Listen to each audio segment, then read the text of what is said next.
Oh yeah, it's right over where it's at. Well, good morning and welcome as people are coming in. We're so happy to have you with us today. Let me make sure everybody who's in the waiting room gets to join us.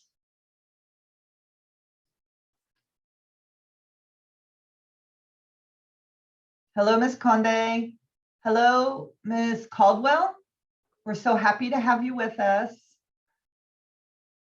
And we have Ms. Navarro. My name is Claudia Gutierrez, and this is the December session of our PATHS3 Cybermentoring. And today we are welcoming Maria Elena Baena. She's a nurse, and we're going to talk about infection control today. Remember that we're recording this. This is live. In a little bit, I'll open up the chat for you to ask questions. Anybody save your questions for when we do that. But for now, I'm going to have Ms. Baena introduce herself and tell us a little bit about herself. Welcome.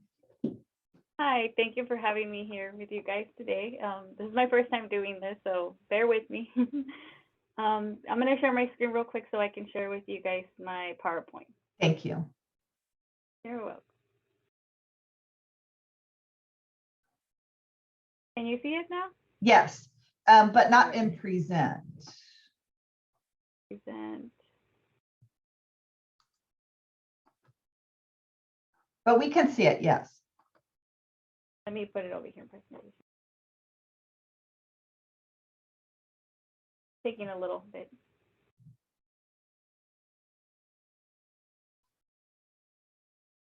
There you go. There. All right. So my name is Maria Elena Baena. I'm an RN, 5 years being an RN and infection control preventionist. This is my year and a half already as an infection control nurse. Where am I from? I'm from the Rio Grande Valley. I was born and raised in Donna, Texas. But pretty much I consider myself in the Rio Grande Valley because I was actually born in Bronzeville. So I've been pretty much all over the Rio Grande Valley. How long have you been in this profession? Well, I have been here a floor nurse for 5 years, and I was early infection control. This is my first year as an infection controlist. How did I end up working in this field? I always didn't really think about getting into infection control in the beginning. In the beginning, I just didn't really know where I wanted to be in nursing. I wanted to be a floor nurse first to see what opportunities it gave. And as for nursing, it has a lot of things you can do. You can either be an education nurse, you can be an infection control nurse, you can either be in administration. You have a lot of things to be. Like, you're the jack of all trades pretty much. A lot of choice. And even as a floor nurse, you learn to even have a lot of patient experience and with their diagnosis and caring for them a lot. So you learn a lot in the field, and nursing especially. And how long did it take me to become a nurse? It took me 4 years in college and pretty much now 6 years that I've been here with experience. And it's very, very rewarding. Oh, that's great. Where did I attend to school? Well, I went to, and I was one of the last classes to be UT Pan Am, like UT Pan Am, but now it's UT-RGV. And it took me 4 years. And how did I pay for my school? Pretty much trying to, from financial aid to scholarships to even loans. But as much as you can, try to put in yourself. My advice for you is a lot of the things are there grants. There's a lot of grants, and there's a lot of, if there's a saying that if we don't really ask for what we need and explore what our opportunities are, we will never know what really holds ahead of us, you know, especially in paying school. Many people use that as an excuse, and I myself did that too. And there's many other things to do, not just only financial aid. If financial aid says no, you got to knock on another door. Always try to find different ways to pay for your school. There's a million different ways. Never use that as an excuse that you can't really make it through school for that. what is the hardest part about the schooling and program? The nursing program. That was very scary. That was a very, very intense program to take. But at the same time, it's not impossible, because many people like to tell you, oh, it's really, really, really hard. You can't, like, they right away tell you like the negative things. But actually, there's positive things to it. It makes you be more resilient, more adaptive, and also you become more of a person that things are not impossible. Like, you can do this. There's more things you can do. If you can make it through nursing school, you can make it through anything in any field that you think that you couldn't even make. So don't let yourself negative self-talk get you down on that part. You can do it. If I could do it, you could do it.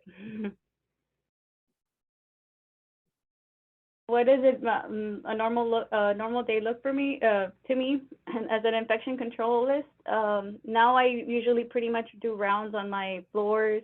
I communicate throughout the day with the state, Hidalgo County, especially now that we have COVID cases on the rise. We check for any outbreaks in the hospital, and we always do teaching also with nurses and doctors. We get involved with the whole hospital, not just only the medical staff. We also get involved with the dietitians, with people that are working in housekeeping. We do everything. Like, we pretty much get involved with every single person in this hospital, because all of us, we make a difference. All of us, not only just one person, but everybody does make a difference. And what is the skills that are necessary for my profession? A lot of optimism. You need to be very optimistic and always say yes to things. Never let the negative talk of others and yourself get the best of you. Always try to, because the reason why success really you become successful in life is because you always push yourself, and you surround yourself with positive people that also push you to do better in life. I wanted to show you guys a video. It's a video it's a 6-minute video, but it kind of shows you what infection control does with the whole hospital, and how they go through when there's an outbreak. We have to pretty much be like investigators, like a detective kind of thing. So we have to find out where the source was of infection and how did the patient ended up getting that infection. So I'll show you guys this video real quick.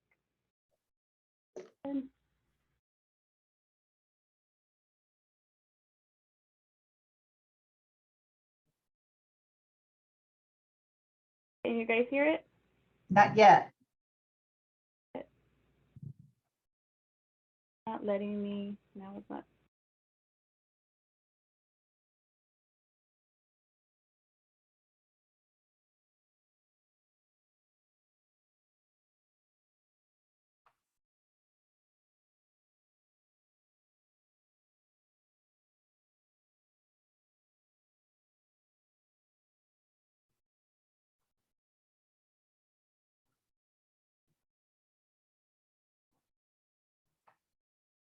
We can see it, but we can't hear it. There it is. Well, I think. There you go. In a hospital boardroom. Thank you. Somewhere in America. Can you hear it now? Yes. All right.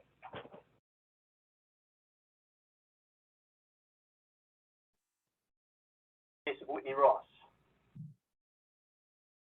Wrong. I think we all wish that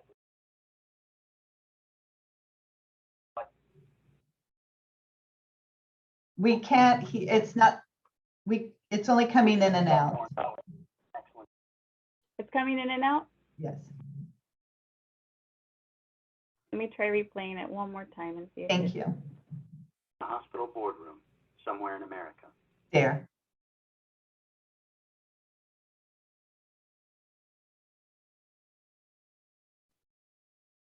Case of Whitney Ross.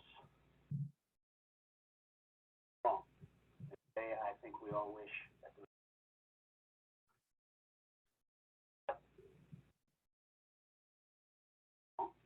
and what can we do to fix it? Whitney was a sophomore in college, an excellent goals. She came to be in post-op after having an appendectomy. Still doing a little bit of everything. Yeah.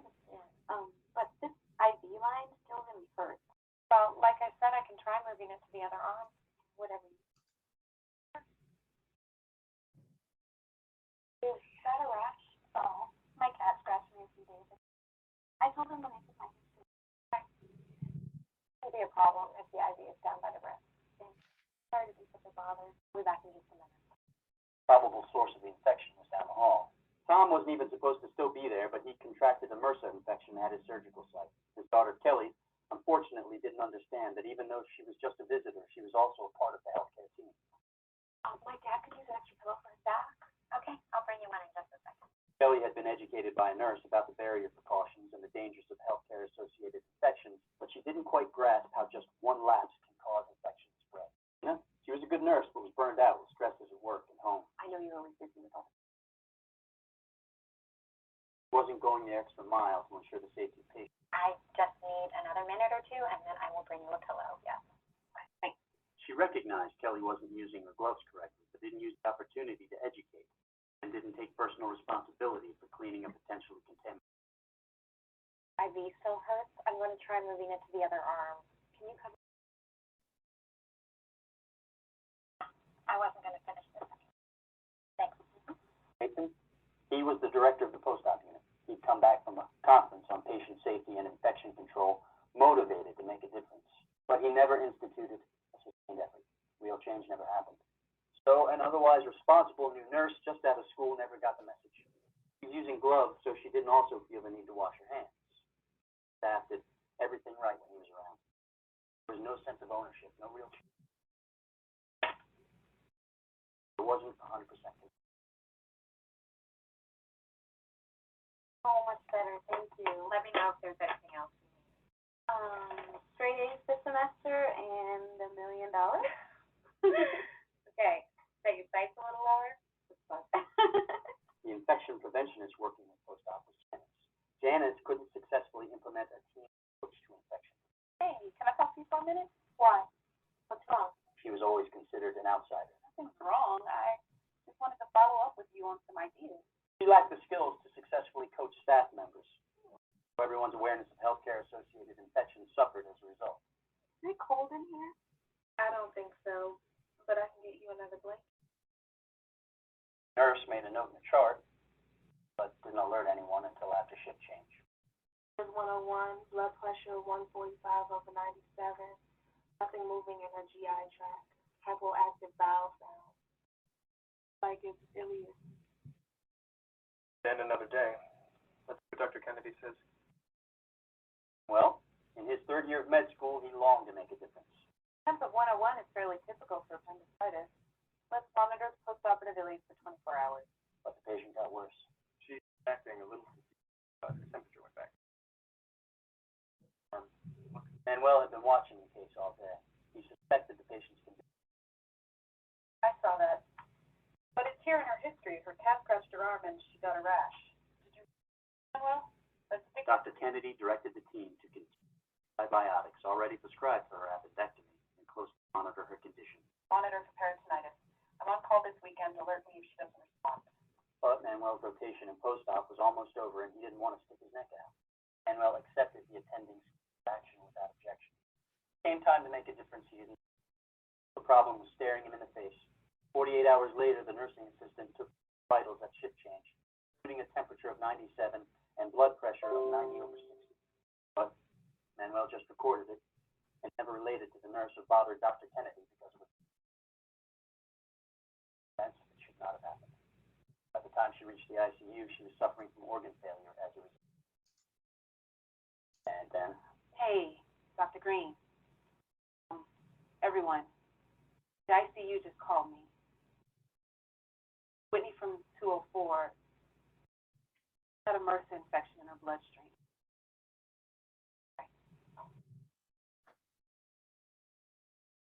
I'll be around to talk with everyone, but any one of several individuals could have made a better decision, and Whitney might be alive today. And with appendicitis. But everyone knew that a patient had just died from poor infection prevention and poor communication. What could they say? They said what had too often been said. What happened? Joined countless others who died of an infection acquired during their care.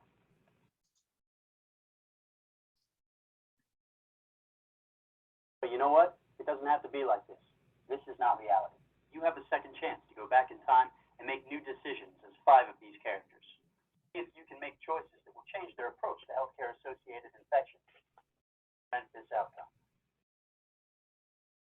This is you. This is you.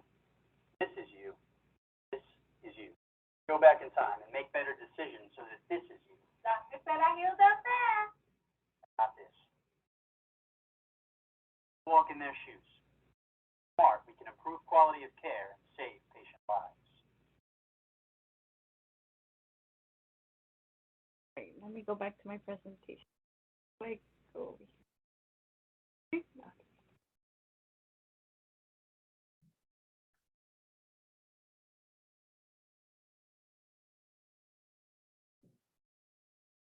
Can you see my presentation now? Yes, we can. Yes, so as you can see, that video is very, very like heartbreaking and that's one of the things, the roles that I say when everybody is involved, doctors, nurses, even including the person that's housekeeping is included in that area, because in our reality, when we're cleaning our rooms, the main important thing is hand hygiene, cleaning our rooms, cleaning our space, our area, teaching and educating everybody around us, not just only the nurses does the education, everybody, infection control, the doctors, the nurses, we all have to contribute and we all have to say something and speak up.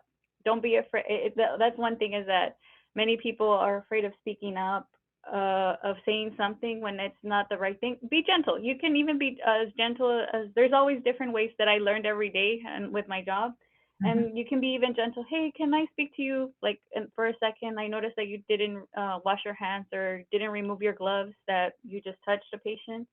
Things like that, little things. And there's always gentleness in when you're correcting someone. Right. It's not a bad thing. And a lot of things like that, I'm learning each day new things with infection control, and it helps a lot. And that's one of the things that I love about this job too. What else?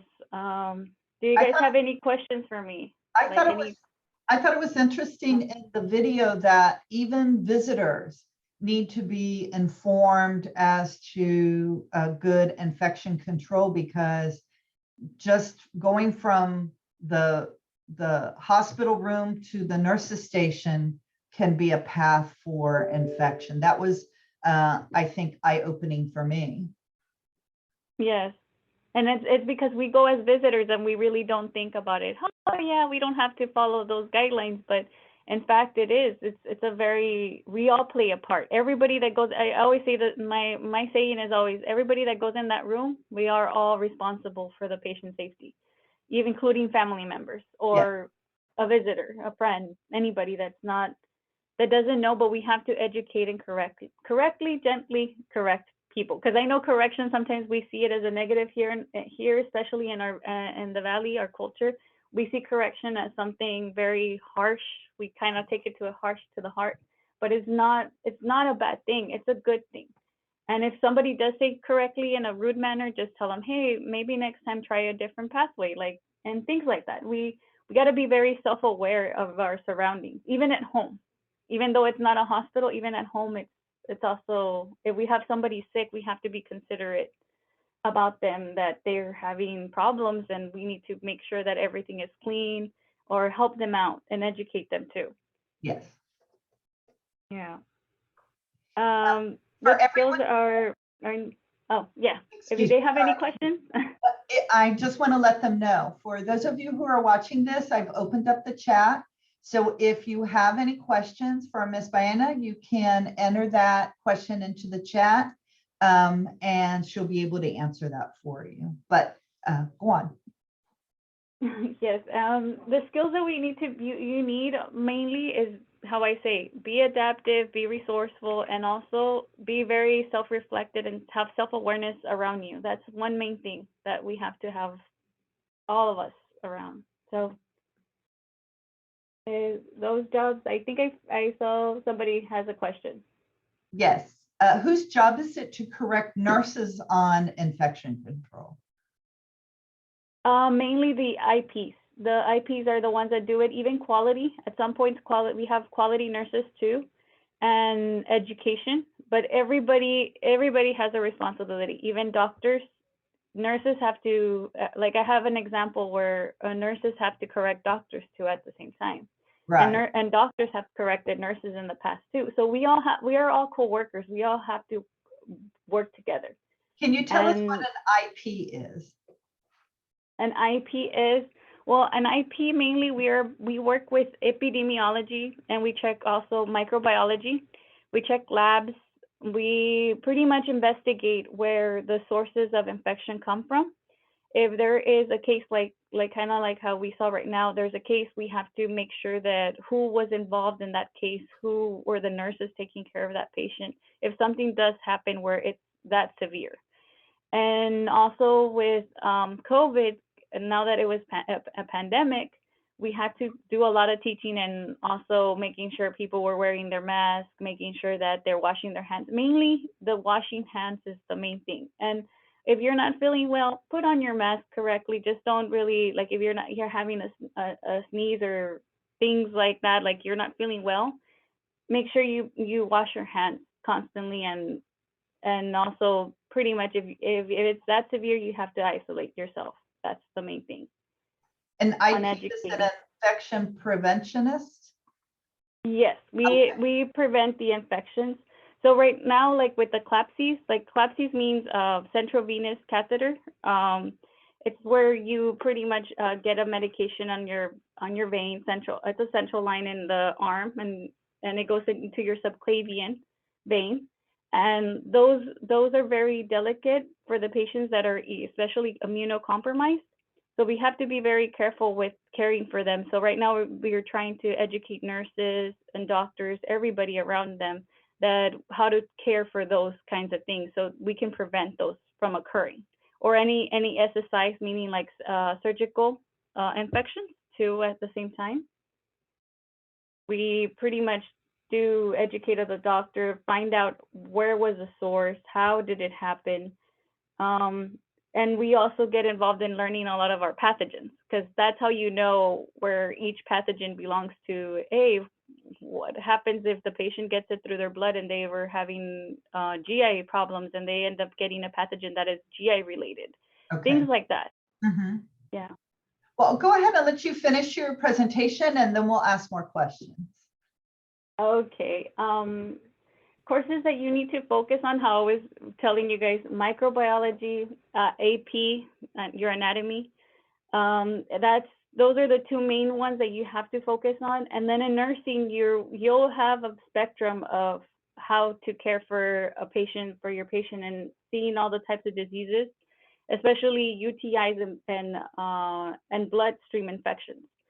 And mainly infections are a big part of becoming septic. Have you ever heard that word sepsis? It's like where you get kind of a really bad fever. You can even get it by having pneumonia, like pneumonia infection, UTIs that are urinary tract. And those are one of the things that we need to focus a lot in when you're studying in your nursing career. And it will be repetitive. A lot of the times you will hear it a lot, and it will come up so many times that you're gonna be like, oh my God, I already know these things. Like, it's because it's so important to know those things, because it's gonna be in your career, regardless wherever you work. Even if you work at clinics or nursing homes, you will hear it a lot of the times with your patients. What advice would I give my younger self? I would give myself to be very patient. Very patient. Still, I struggle with it, but just to be patient with my career, because every time, every opportunity, you gotta have patience and know when to say yes. Always say yes to the opportunities that come to you, because you never know. You never know what really, if you will like it or not. And I ended up really loving infection control. It's a thing that I never thought that I would be in it, and all of a sudden it came out of the blue. So yeah. Any other questions, guys? Have you ever experienced a situation where poor infection control resulted in patient harm? Excuse me, can you repeat that again? Yes. Have you ever experienced a situation where poor infection control resulted in patient harm? And I haven't had an experience yet on that part yet, see it.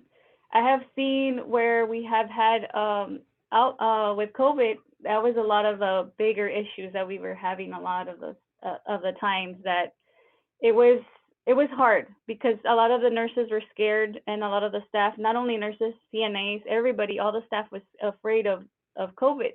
And so when we pretty much told them like it's the cleaning process that we need to, it's a part of to prevent it, and how we also told educated housekeepers too, like, hey, you guys make a difference, even though they don't see it that way, they're just cleaning. It's a big of a difference that we all make. So that's one thing I learned from COVID, that it kind of taught me to be very patient and very educational to everybody in general. That's one thing. What was your job like before COVID, and how, and this is a big question, how has COVID affected your job now?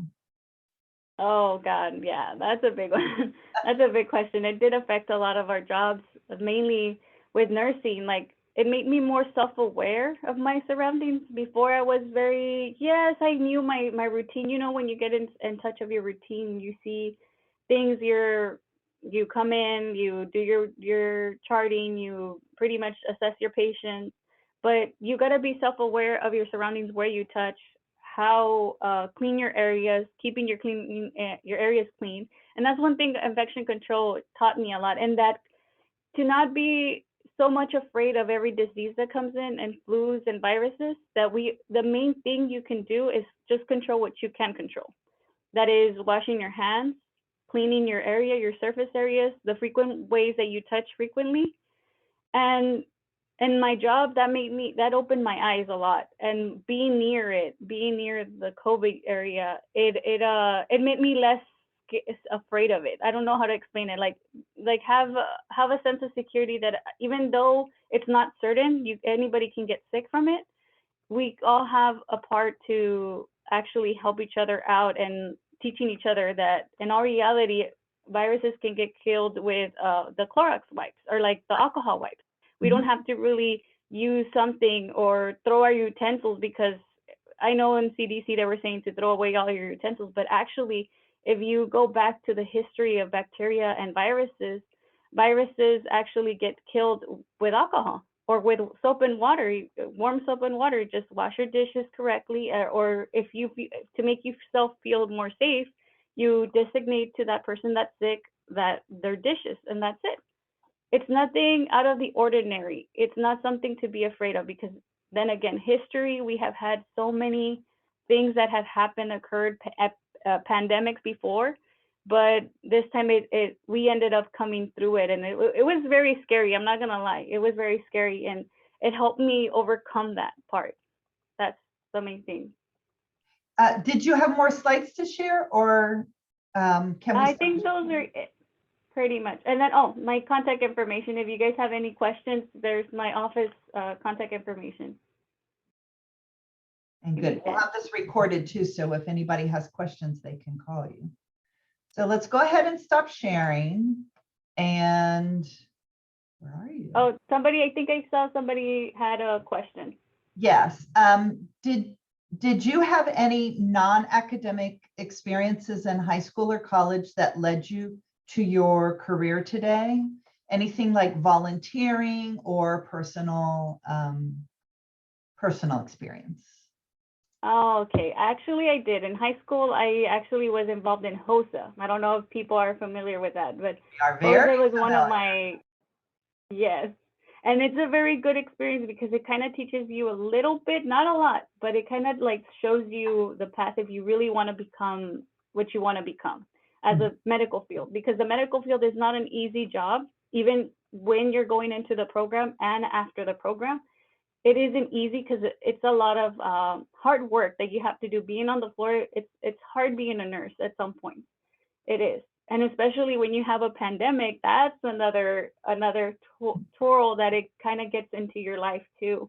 Not just only, you got to be very self-aware of your mental health, and also you have to be self-aware of when to stop and when to go, like in certain ways in your life. Like, hey, I need to rest. Some people love working. They love to work and they can do overtime, but you got to also know your strengths and weaknesses. And again, I'm reiterating, be patient with yourself and also reflect a lot of, do a lot of reflection. Know what you really like, especially if you're in high school. Look what you like or dislike. What do you think are the most important skills to have to be an infection preventionist? The skills that you have to have is people skills, because you're going to have to talk a lot to a lot of different people, and sometimes learn how to speak to others, like meaning some people have different types of attitudes. Not everybody's going to be very welcoming, like how I have to pretty much, like if you saw guys in the video, you can see where the lady was seen as the mean one, like, oh, here comes the infection controlist, the police person, like we're kind of like considered the police of the hospital. But at the same time, it's not that it's nothing. I always tell them, look, I come in peace, but at the same time, I'm here to correct you guys, whatever you guys don't see. Because I, as a nurse, I always relate to them I never forget where my roots came from a floor nurse. And I tell them, I understand you, and be empathetic with them. Be empathetic with people. When you are correcting someone, you got to be very empathetic, because sometimes they can tell you, they become their defense mechanism comes in, and they're like, they give you all these excuses. And I'm like, I always tell them, yes, I know, I understand you're going through this, but imagine and put yourself in the feet of that patient. If you don't do something small like that, like washing your hands, you can either even harm yourself, even harm more the patient by any chance. But look at it that it's not only you in that room, you're also taking care of others around you. And it's not only you and your patient, because some nurses, they only see them and their patient. They don't see everybody around them that's also their coworkers. They can also get an infection. But mainly the patient is the one that we need to care for them too. Yeah. So yeah. So I'm assuming from what you've been telling us, you don't really work alone. You really work as a team. So can you tell us a little bit about being on a team and what skills you need to have to be on that team? And who do you team up with?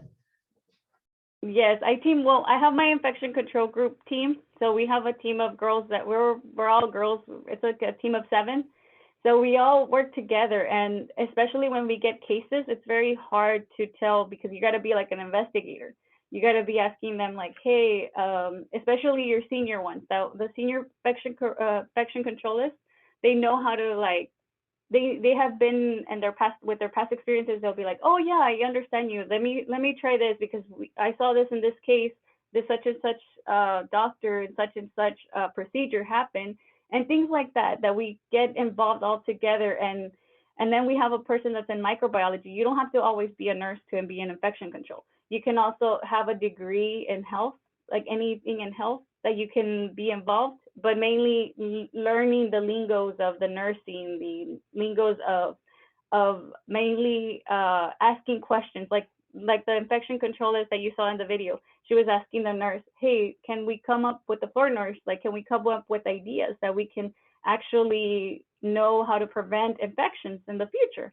And many nurses don't see it that way. When they're in the floor, they're like, oh, these people are coming here again to ask us questions. But technically, we all have to work as a team. And when we go as a team, the infection controlists, we ask each other questions. And then from there, we start, okay, let me go to the doctor and ask the doctor this questions that we have to investigate when we have an infection or an HAI, meaning. We're like detectives, pretty much. That's a really good way of putting it, that you are like a detective.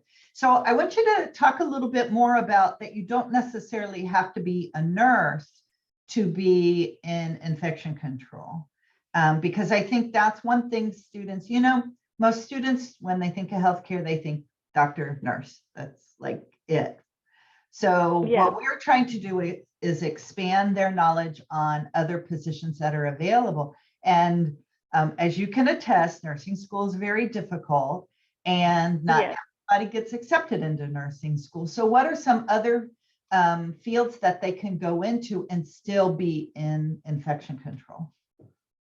So right now we also have an LVN. So she's an LVN nurse. And then we have a nurse that also studied informatics in health. She studied in informatics, but she's not a nurse. She's more like informatics.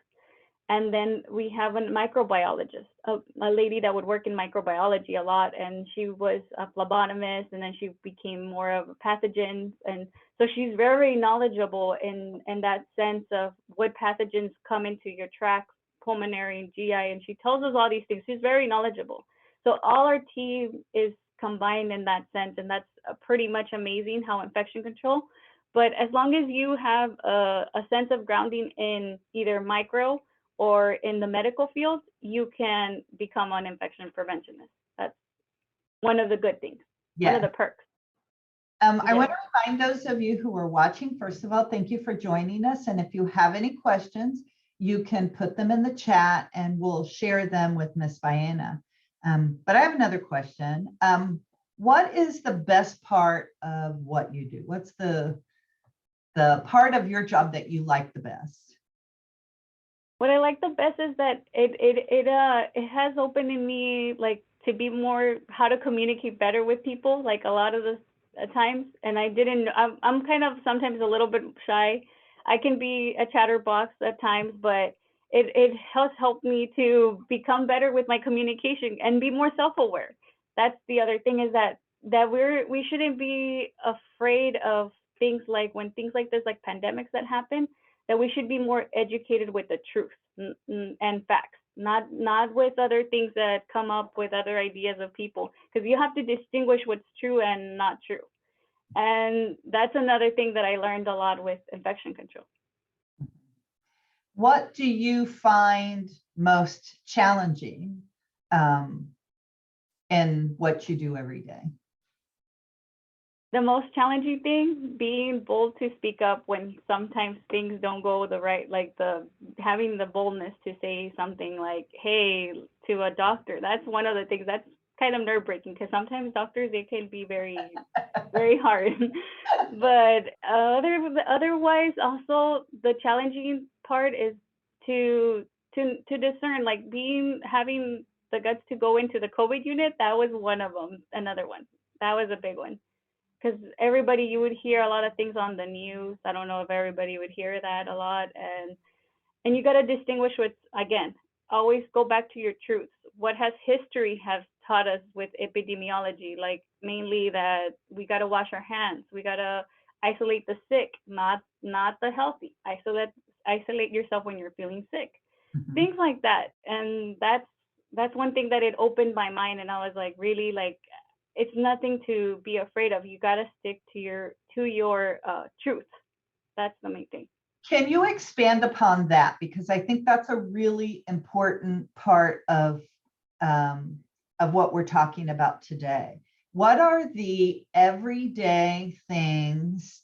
I know you've given us a few things, but if you can expand upon that people can do to prevent being infected with COVID, because there is a lot of misinformation out there. And it is, if you're just a regular person who doesn't know a lot about medicine and infection, it's scary.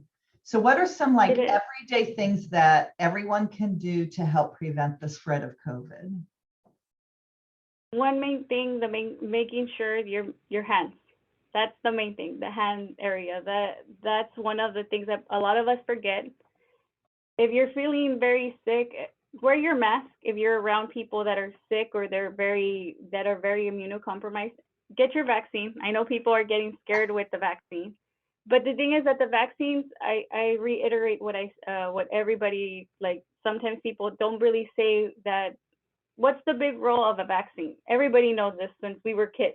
We would use them to actually help us aid if actually we would get the infection.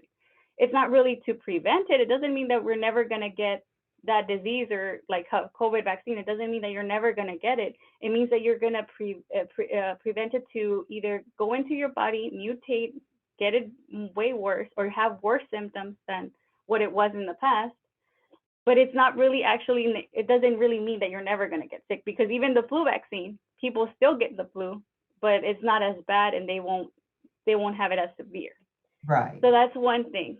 And then the other one is that if you're feeling sick, just continuously wear your mask, wash your hands, and isolate yourself. Don't stay at work, or don't go to school. Like if you're having the sniffles where you're really, really sick, rest, take your rest, and then come back. That's what we need to do. Like, and even if you go back to the history with epidemiology, in the very past, that's what everybody would do. They would isolate the sick, keep them away from the healthy, and the healthy would continue their processes, their things. And if you would start feeling sick, then go to your house and make sure you have everything cleaned. But one thing that you never forget, wash your hands. Before you touch your face, wash your hands. Because it's our main port of entry. People don't realize it, but it's a portal of entry. It's kind of like how you saw the video. The girl touches the table, then the other person comes in and touches that table, does not wash their hands, and it ends up coming into you. Yes. Thank you, because I think it's very important that, like you said before, that we focus on the facts and Yes. and history, and try not to be afraid, because it is scary. Try not to be afraid, and listen to the experts. I think all of that is, everything you said is very important. Yes. So I want to talk a little bit more about education, because I know that's what our students are interested in. They're mostly in high school. Sometimes we have some middle school students. So what kind of education, if you could go back to like high school and then college, and what are some of the classes, and what kind of education do you think is important to become an infection control preventionist? Mainly the education that you have to also take with you, not just only nursing, but also do microbiology, get involved with the lab, like micro is a lot of the things that we kind of touch base. And it's also part of epidemiology. Also, there's also epidemiology classes too that you can take. And there's also many other ways to like host, get involved with any clubs. I don't know if they might have changed the clubs now in high school, but when I was involved, I would be involved in things like medical. Some people even like informatics, like computers, because computers is going to be becoming our number one thing eventually in the future. Mm-hmm. And that's another thing too, is that get involved. Don't stay stagnant in one area. Be more resourceful as much as you can. When I was in high school, I would try to get my hands in everything, band, medical, not just only medical, even singing, dancing. I would do other things like computers, and it helps you become more self-aware or more well-educated around, and you kind of know what other people are talking about. Oh yeah, I know that. And it helps you eventually. You never know what you're going to bump into. Like one thing that I kind of I'm grateful for my dad, that he kind of taught me something. When I was a kid, I always was around cafeteria and custodian. My dad was a custodian, and he was also a cafeteria man that would help the ladies, everybody, to accommodate. He would do the foods, and he would show me the temperatures and how we have to keep a certain time the foods, because or temperatures on there, or when cooking, it had to be a certain area, because people could get either sometimes infections by that too.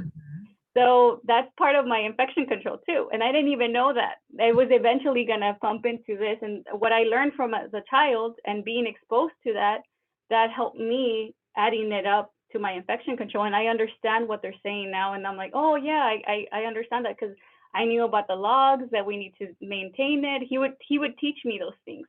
And as a when he was a housekeeper or custodian, he had to deal with a lot of chemicals. So I had to learn chemicals too.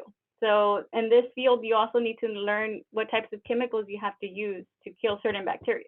That's another one too. So all those things played, and me as a kid, I was like, why do I need this? Like, like kind of like math. People say, oh, you don't need math. You do need it to budget in the end. Yeah. Okay, lastly, as we wrap up this session, what is some advice that you would give to a high school student who is interested in going into infection control? One of the things that I would tell them is that they need to get to start volunteering in a hospital and to start seeing the different types of careers. I don't know if they still do it, but I know DHR was trying to do shadowing, and I believe that there are also job shadow the infection controlist, and shadow doctors, anything that you really are interested. And hopefully you guys shadow with us in infection control. You never know. And we can show you around what we do. That would be great. Ms. Baena, I want to thank you for joining us today. You've given us a lot of great information. And if we have any questions, we have your contact information. We'll be sure to contact you. Thank you so much. Have a good day, everybody. Thank you for having me here. Thank you. You too. Bye. Bye.